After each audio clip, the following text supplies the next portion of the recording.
The sky above Vareth Prime burned orange and red as another city fell to the enemy.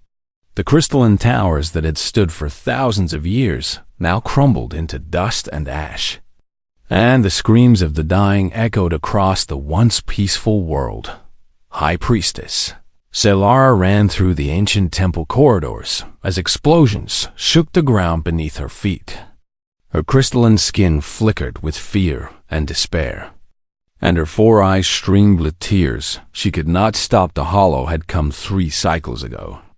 And in that short time, they had destroyed everything her people had built. These monsters were not like any enemy the Varati had ever faced, for they were a swarm of living nightmares that consumed all life and left nothing behind but empty silence. Her people were scholars and healers. They had never built weapons of war because they believed in peace and harmony with all living things. Now that belief had become their death sentence, and Selara knew that her entire species would be gone within days if something did not change. She first into the Chamber of Stars, where the ancient Beacon of Ages stood waiting. This device was older than recorded history, built by ancestors who had believed that the galaxy was full of friends who would help each other in times of great need. The Galactic Covenant had been real once, or so the old stories claimed. Dozens of species had promised to defend each other against any threat that might destroy them. But that was centuries ago, and the Covenant had broken apart long before Selara was born. No one answered distress calls anymore. Every species looked out for itself, and the weak simply died while the strong watched from safe distances. But Selara had no other choice. Her fleet was broken, her armies were scattered, and her people were dying by the millions every hour. If she did not try, the Varati would vanish from existence without anyone even knowing they had once lived. She placed her trembling hands on the beacon and closed her eyes. The ancient machine hummed with power as it drew energy from the planet's core, and Selara whispered her prayer into the cold metal. "Please," she begged. "If anyone can hear this, we need help. The Hollow are destroying us, and we cannot fight them alone. We are not warriors, but we do not deserve to die like this. Please, someone, anyone, answer us." The beacon pulsed with brilliant white light that shot up through the temple roof and into the burning sky.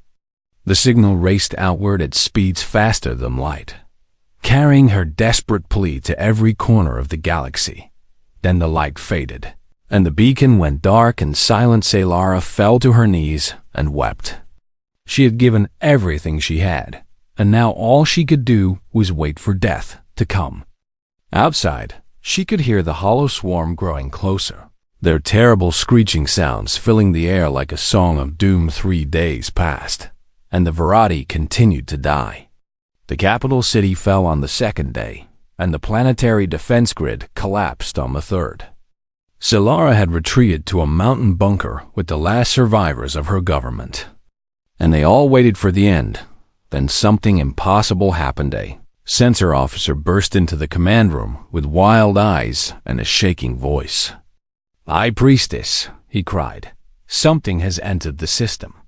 A ship, maybe more than one. They came through fold space near the outer planets. Selara felt her heart stop. "The hollow reinforcements," she whispered. "They have brought more of their kind to finish us." "No," the officer said. "These ships are not hollow. Their design is completely unknown to our databases. They are broadcasting a signal on a frequency we have never seen before." Hope sparked in Selara's chest. "Small and fragile but real. Can you decode the message?" The officer worked at his console with frantic speed. "The language is strange, but our translation systems are adapting." "Wait, I think I have it." He played the message, and a voice filled the room. It was harsh and tired, speaking in tones that carried weight like heavy stones. "This is the Terran remnant vessel Defiance. We heard your call. We are what is left. Tell us where to point our guns." Silence fell over the command room. No one moved or spoke as they tried to understand what they had just heard. "Terran," Salara repeated. I do not know this species. Who are they? The science advisor stepped forward with confusion on his crystalline face. There are old records, he said slowly. Very old, from before the Covenant fell apart. There was a species called humans who came from a world named Earth. But those records are over 200 years out of date. We assumed they had died out long ago. Clearly they did not, Salara said. Open a channel to this vessel. I must speak with them. The communication screen flickered to life, and Salara saw the interior of an alien ship for the first time. It was dark and cramped, filled with strange machines and harsh lighting. Everything looked worn and battle-scarred, like a weapon that had been used too many times. Then she saw the human. Creature that appeared on screen was unlike anything Salara had ever seen.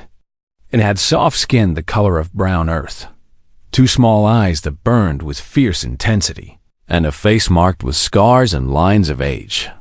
It wore dark clothing covered in patches and burns, and it stood with the posture of someone who had forgotten how to be afraid. I am Admiral Kira Vasquez of the Terran Remnant, the human said. You sent out a call for help, and we have come. Tell me about your enemy. Salara struggled to find words. You came, she stammered. We sent that signal expecting nothing. We thought we were alone. How did you hear us? The human's expression did not change. We have been listening for a long time, she said. We know what it feels like to scream into the void and hear nothing back. So when we heard your voice, we changed course immediately. But you do not know us, Salara protested. We have nothing to offer you. Why would you risk your lives for strangers?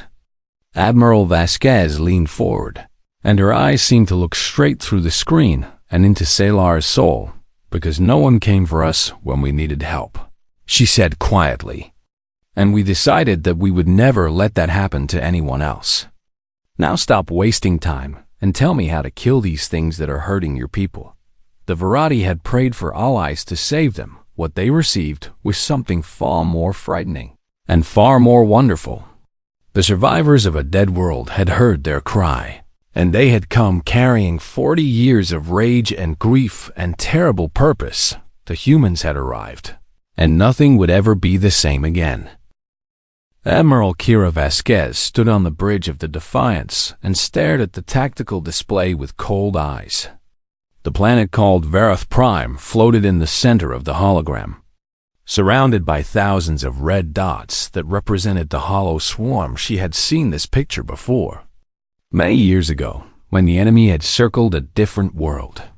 That world had been blue and green and beautiful, and it had been called Earth. Now Earth was nothing but a burned rock floating in empty space.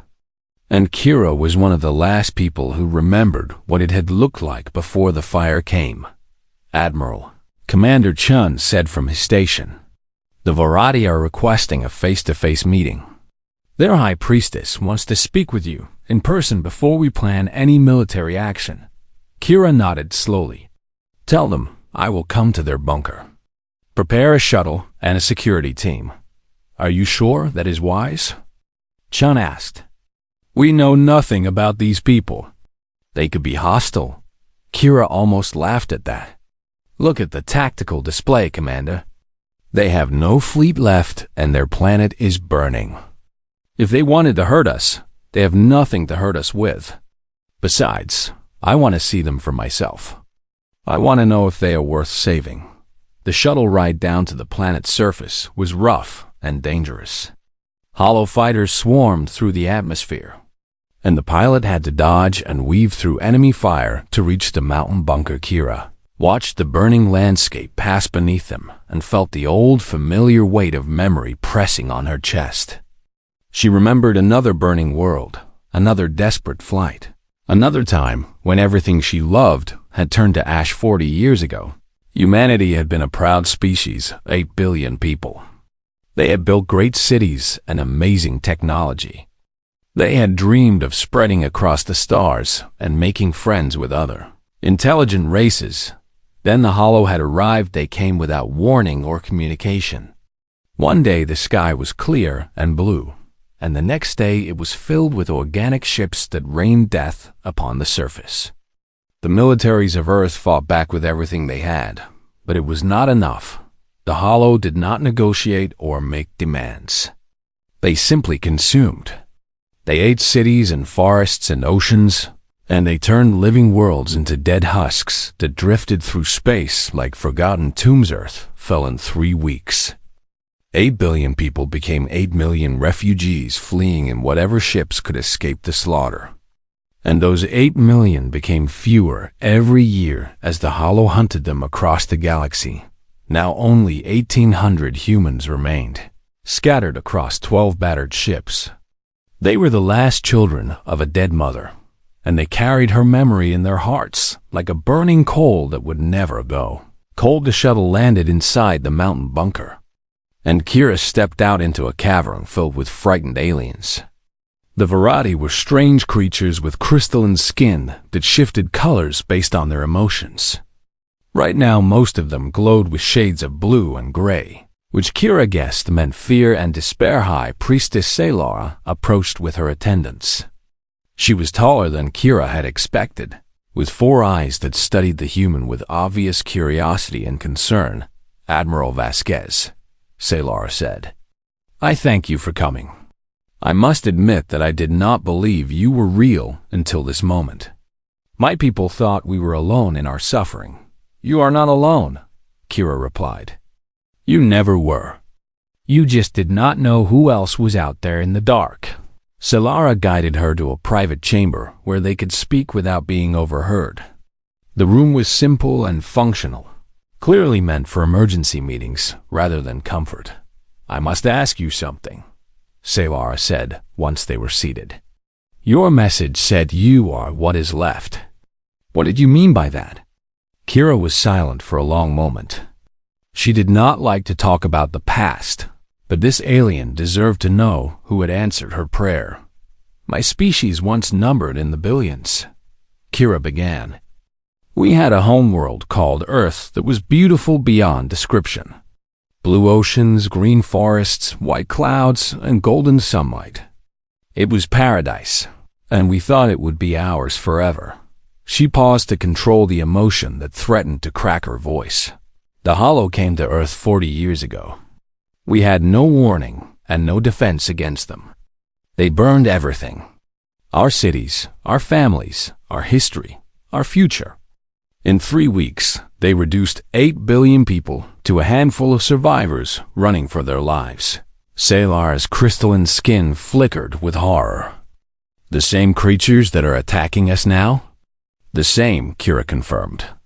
"We have been fighting them ever since. At first we just ran and hid, trying to survive. But as the years passed and we lost more and more people, something changed inside us." "What changed?" Salara asked. Kira looked at her with eyes that held no softness. "We stopped being afraid. We stopped hoping for peace. We started hunting them instead of running from them. Every ship we destroy, every swarm we cripple, every victory we win is a tribute to the billions who died on Earth. We cannot bring them back, but we can make sure their killers pay for what they did." "That sounds like a terrible way to live," Salara said quietly. "It is the only way we know," Kira replied. "We have nothing else. Earth is gone and we have no home. All we have is our mission and each other. We survive because we refuse to let the Hollow win, and we fight because it is the only thing that makes the pain bearable." Salara reached out and placed a crystalline hand on Kira's arm. The touch was surprisingly warm and gentle. "But you came here," she said. "You heard our call, and you came to help strangers who have nothing to offer you. That is not the action of a people who have lost all hope." Kira felt something stir in her chest, something she had not felt in many years. "When we were dying on Earth, we sent distress calls to every frequency we knew. We begged for help from anyone who might be listening. No one answered. No one came. And I remember the despair of that silence more clearly than anything else." She met Salara's 4 eyes with her own too. When I heard your voice calling out for help, I remembered that feeling. I remembered what it was like to scream and hear nothing.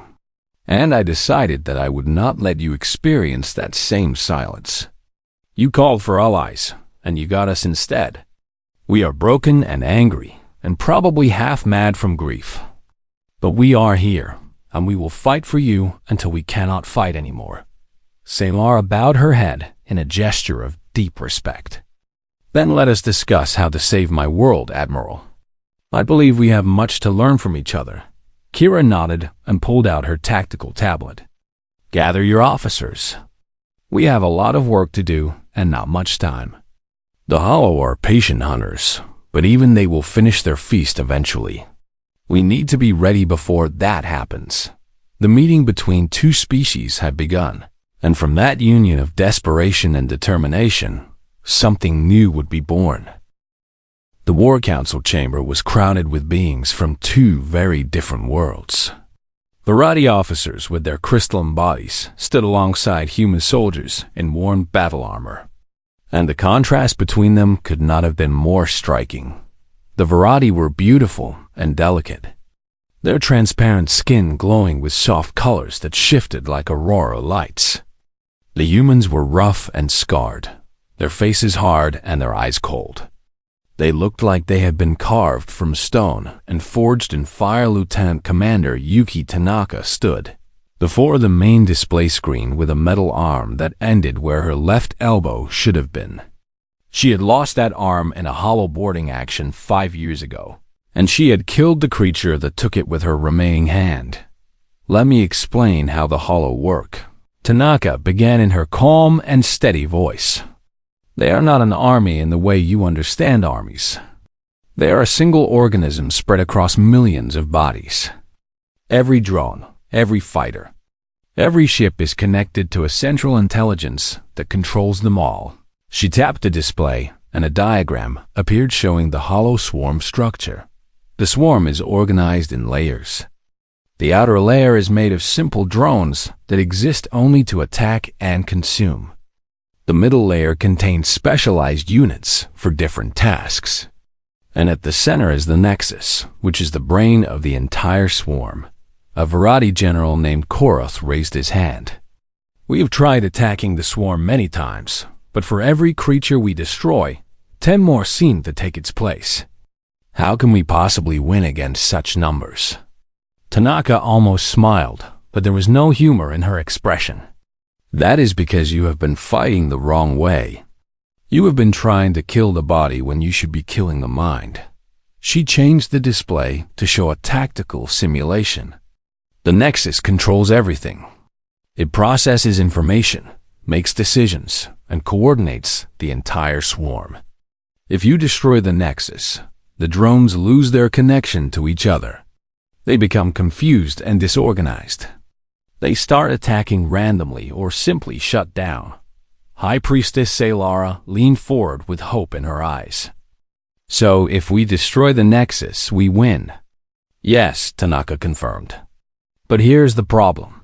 The Nexus knows how important it is, so it always stays at the center of the swarm, surrounded by the heaviest protection. Reaching it means fighting through thousands of enemy ships and millions of drones. For most species, that would be impossible. And for humans? Korath asked. Admiral Vasquez stepped forward from the shadows where she had been watching. For humans, it is just very difficult. We have done it before, and we can do it again. She took over the display and began outlining the battle plan. We will form our 12 ships into a spearhead formation. Our hulls are reinforced with special armor we developed specifically to resist hollow weapons. We will punch through their outer defenses and create a path to the Nexus. What about our ships? Another Virati officer asked. How can we help? Your ships will provide covering fire and distraction, Vasquez explained.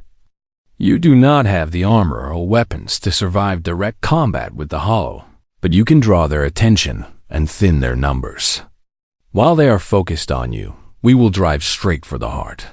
Salara's skin flickered with concern. This plan sounds extremely dangerous for your people.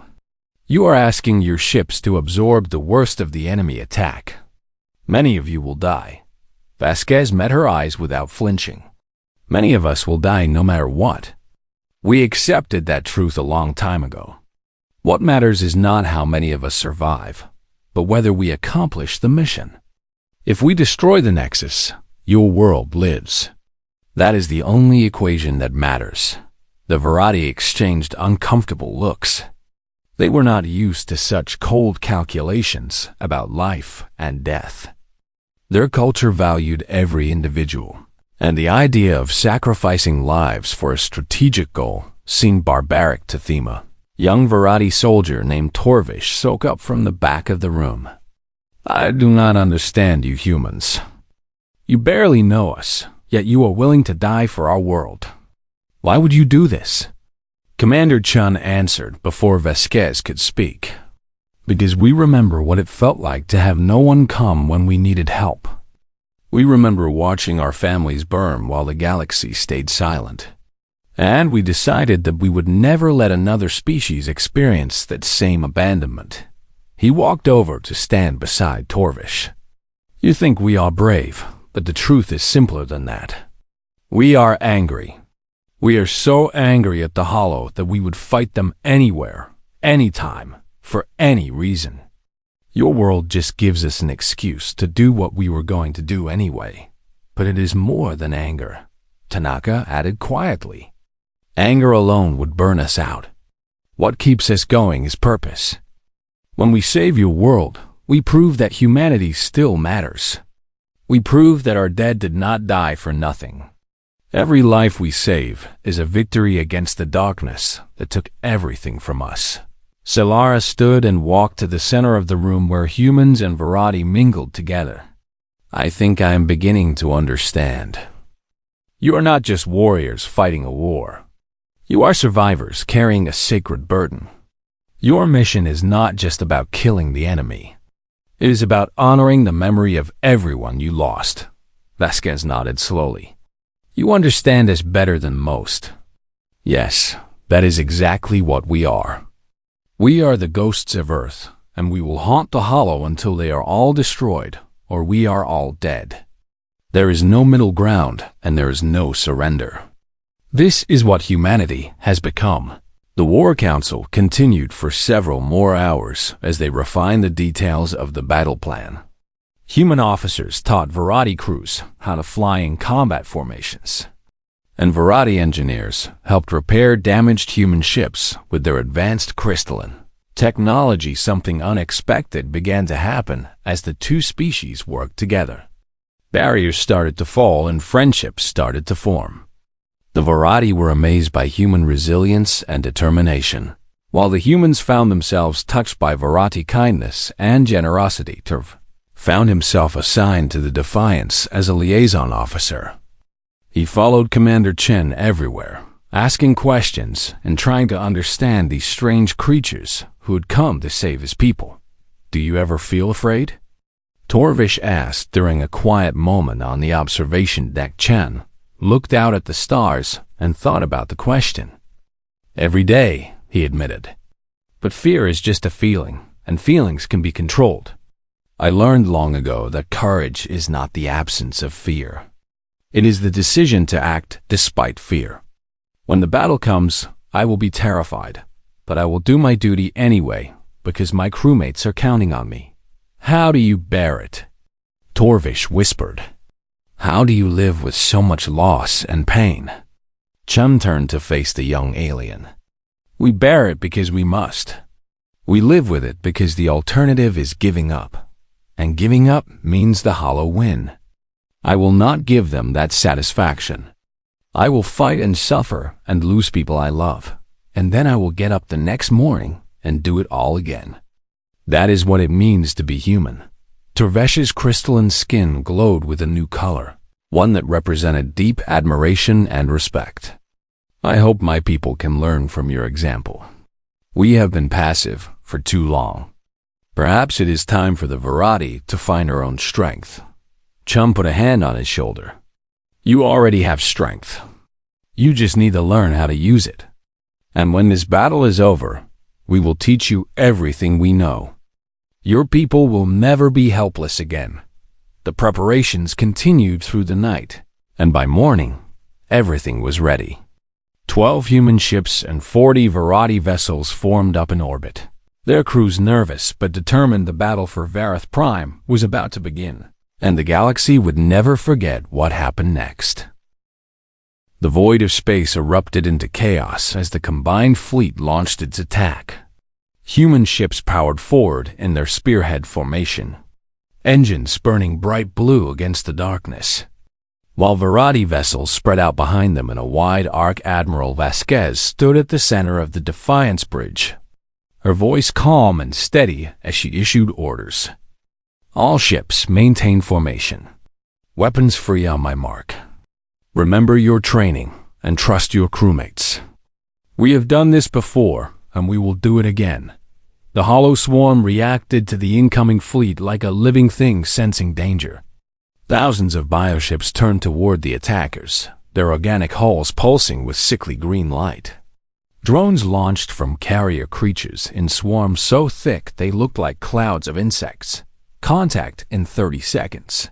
The sensor officer announced. Enemy is deploying standard defensive pattern. They think they know how to stop us, Commander Chun said with grim satisfaction. Let us show them how wrong they are. Vasquez raised her hand. All ships fire! The human fleet unleashed a devastating barrage of weapons that lit up the void like a second sun. Plasma cannons, missile salvos, and railgun slugs tore through the outer layer of the hollow swarm. Bioships exploded by the dozens as the spearhead punched into the enemy formation. The Defiance shuddered as enemy fire slammed against her armored hull. Damage reports started coming in from all sections of the ship, but the crew kept working with practiced efficiency. They had survived worse, and they would survive this. Hull breach on Deck 7, an officer reported. Emergency teams responding. Keep pushing forward, Vasquez commanded. We stopped for nothing. The Varadi fleet engaged the flanks of the swarm, drawing enemy attention away from the human spearhead. Their weapons were not as powerful as human guns, but they were accurate and relentless. Crystalline beams carved through drone formations like hot knives through soft meat on the bridge of the Varadi flagship. High Priestess Solara watched the battle unfold with a mixture of terror and awe. She had never seen combat like this before, and the scale of destruction was beyond anything she had imagined. The humans are actually doing it, General Koroth breathed.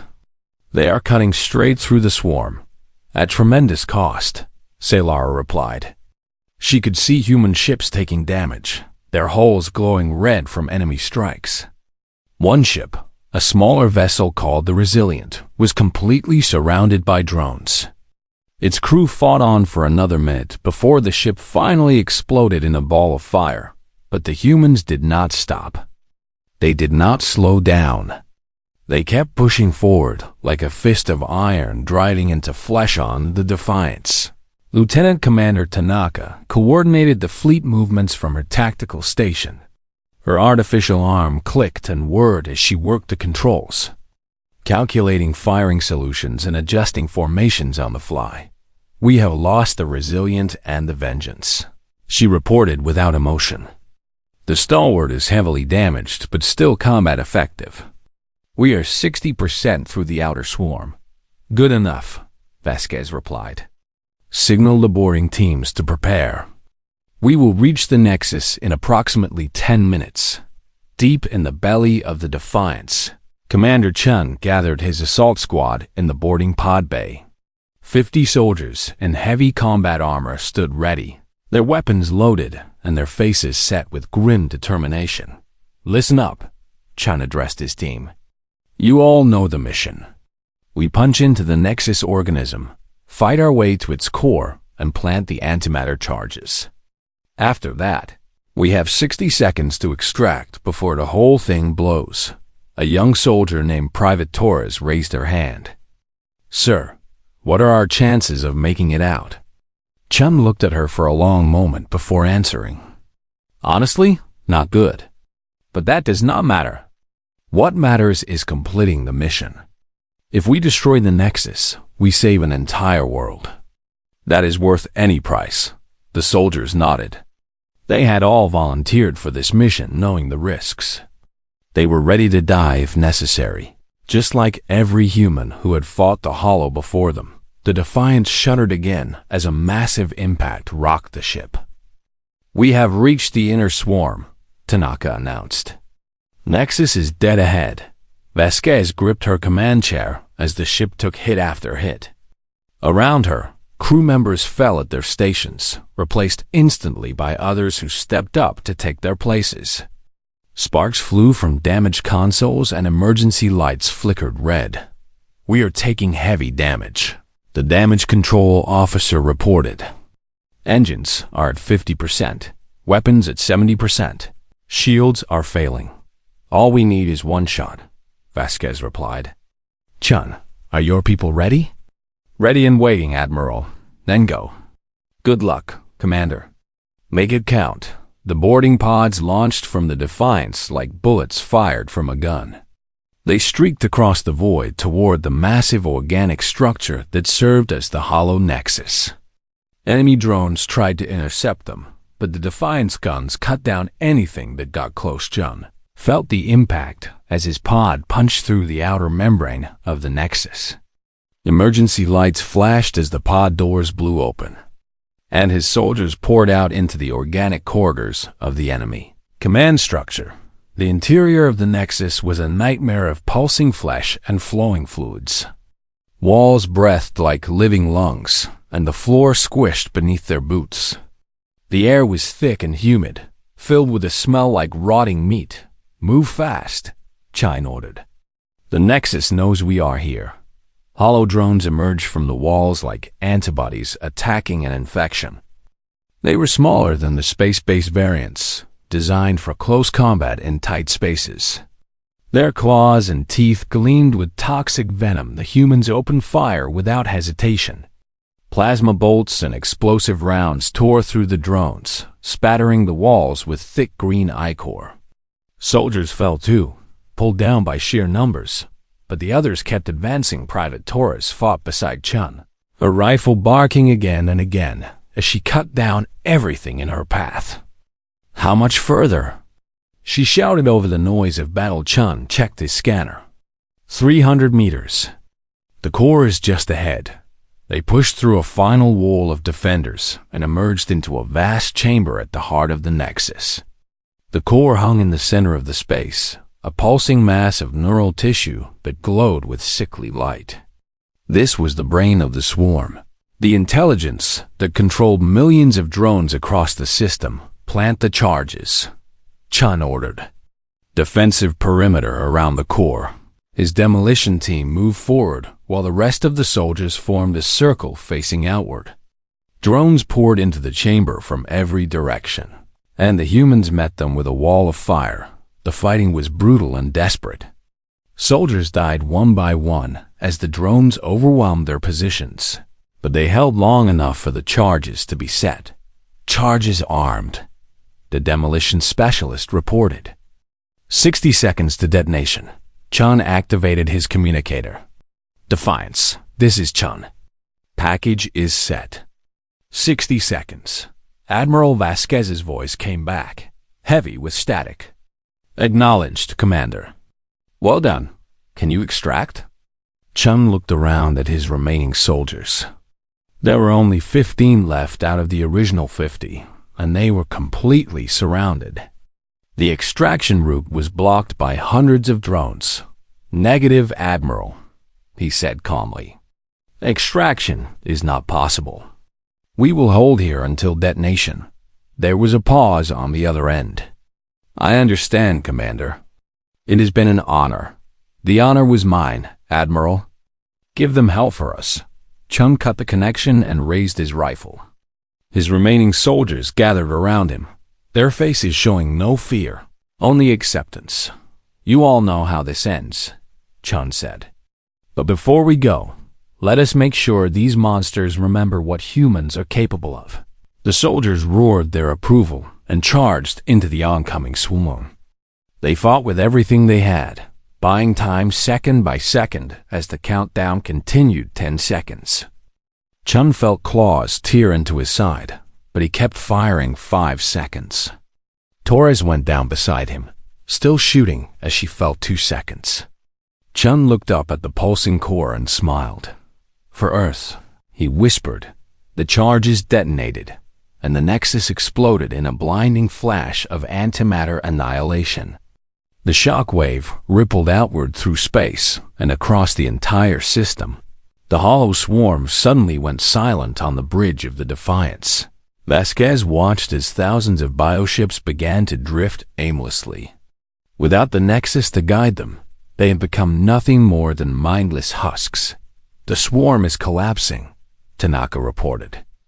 All hollow forces are in full retreat or shutting down. Vasquez closed her eyes and allowed herself one moment of grief for the brave soldiers who had given everything. Then she opened them again and returned to work. All ships, begin mop-up operations. Destroy every hollow vessel you can find. Let none of them escape. The battle is won. The silence that followed the battle was louder than any explosion. Across the Varath system, hollow bioships drifted without purpose, their connection to the Nexus severed forever. Varati and human crews worked together to destroy the helpless remnants, making sure that none of the monsters would ever threaten anyone again by the time the sun rose over Varath Prime. It was finally over. High Priestess Selara stood on the observation deck of her flagship and watched the first light of dawn touch her wounded world. The planet was scarred and burned, with vast stretches of destruction visible even from orbit. But it was still alive, and her people had survived. She wept, and for the first time in weeks, her tears were tears of joy. The human fleet gathered near the planet. What remained of it anyway? Of the 12 ships that had launched the attack, only 4 were still operational. The others had been destroyed or damaged beyond repair during the desperate battle. The Defiance still flew, though she was barely holding together. Her hull was cracked and scorched. Her engine sputtered and failed every few minutes, and whole sections of the ship had been exposed to vacuum. Of her crew of 1,800, fewer than 600 had survived. Admiral Vasquez sat alone in her quarters, staring at a small photograph she kept in her pocket. It showed a family on a beach somewhere, a woman and a man and 2 small children, all of them smiling in the golden sunlight of a world that no longer existed. That woman had been Vasquez, 40 years and a lifetime ago. The man had been her husband, and the children had been her son and daughter. They had all died on Earth, and she had been running from that memory ever since. But today, something felt different. Today, she had saved a world instead of watching one burn. Today, she had given another species the chance that humanity never had. And somehow, that made the weight on her shoulders feel a little lighter. A knock came at her door. "Enter." Shikala Torvish stepped inside, his crystalline skin glowing with soft golden light. "Admiral, the High Priestess requests your presence in the council chamber. She wishes to speak with you about the future." Vasquez tucked the photograph back into her pocket and stood. "The future," she repeated. "That is not a word I am used to thinking about. For 40 years, we have lived day to day, never planning beyond the next battle. Perhaps it is time to change that," Torvish said gently. "You have given us our future. Please let us help you find yours." They walked together through the damaged corridors of the Defiance. Crew members they passed nodded respectfully to their admiral, their faces showing exhaustion, but also something that looked almost like peace. The council chamber was full when they arrived. Varati leaders sat alongside human officers, and the room hummed with quiet conversation. Everyone fell silent when Vasquez entered. Zilara rose from her seat and approached the human admiral. Her eyes were still wet with tears, but her voice was strong and clear. "Admiral Kira Vasquez, on behalf of the Varati people, I offer you our deepest gratitude. You came to us in our darkest hour, and you gave us back our world. Your people sacrificed everything to save strangers they had never met. There are no words that can adequately express what we owe you. Vasquez shook her head. We did what anyone should do. We answered a call for help. That is all. No, Sailora said firmly. That is not all. You taught us that courage is a choice, that even the deepest grief can become fuel for noble action. You showed us what it means to refuse despair, even when everything seems lost. These are lessons my people will never forget. She reached out and took both of Vasquez's hands in her own. We cannot bring back Earth. We cannot restore what the Hollow took from you. But we can offer you something we hope will ease your burden. Vasquez frowned. What do you mean? Sailora smiled. Vareth Prime is a large world with vast empty spaces. We have resources and technology that could help rebuild your fleet. Most importantly, we have a home that we wish to share with you. The room went completely silent. Human officers stared at the High Priestess with shock and disbelief, unable to process what they were hearing.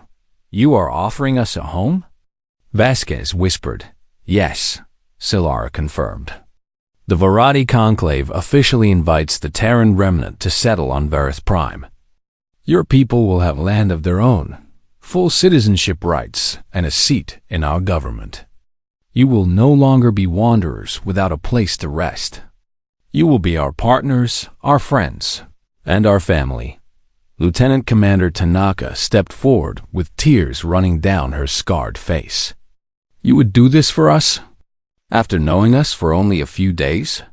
You died for us, Sailora replied. Your Commander Chun and his soldiers gave their lives to save our world.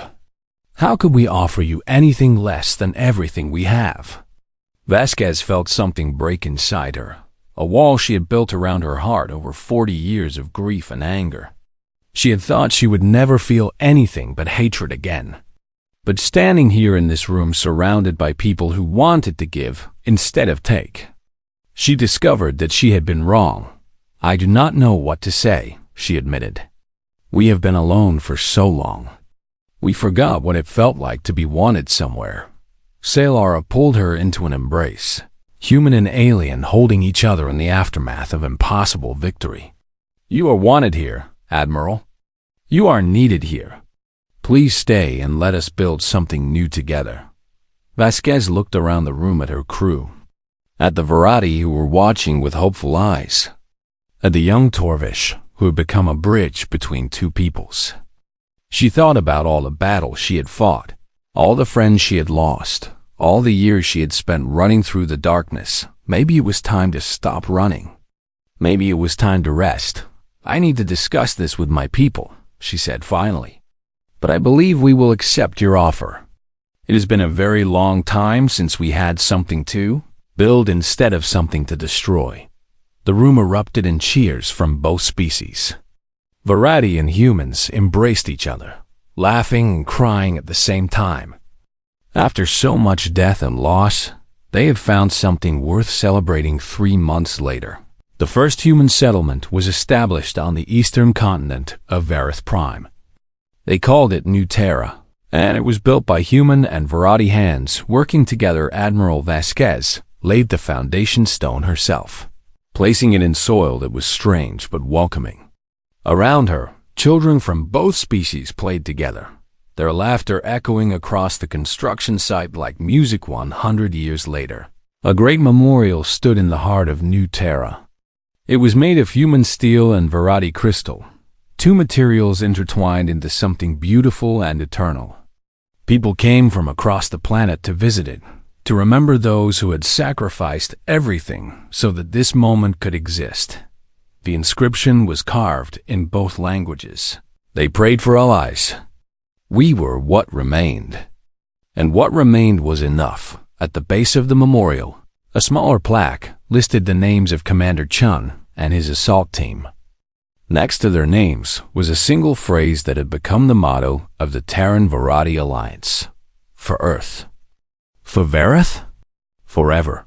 Ships bearing the combined sigil of two united species patrolled the stars above the memorial. They were crewed by humans and Verati serving side by side. Protecting their shared home from any threat that might arise, the Hollow still existed somewhere in the darkness of space. And everyone knew that the war was not truly over. But now they faced that threat together. Two peoples who had found each other in their darkest hour and emerged. Stronger than either could have been alone. The humans had lost their home. But they had gained something just as precious. The Verati had nearly lost everything. But they had gained protectors and friends who would stand with them until the stars themselves burned out. The galaxy had learned an important lesson from the Battle of Vareth Prime. When you call out into the void for help, you never know who might answer. Sometimes it is ancient allies who come to save you. And sometimes it is broken survivors who have nothing left but their determination to make sure no one else suffers as they did. Verati had prayed for mighty saviors to rescue them from destruction. What they received was a handful of scarred and weary humans who refused to let the darkness win. And in the end, that was more than enough.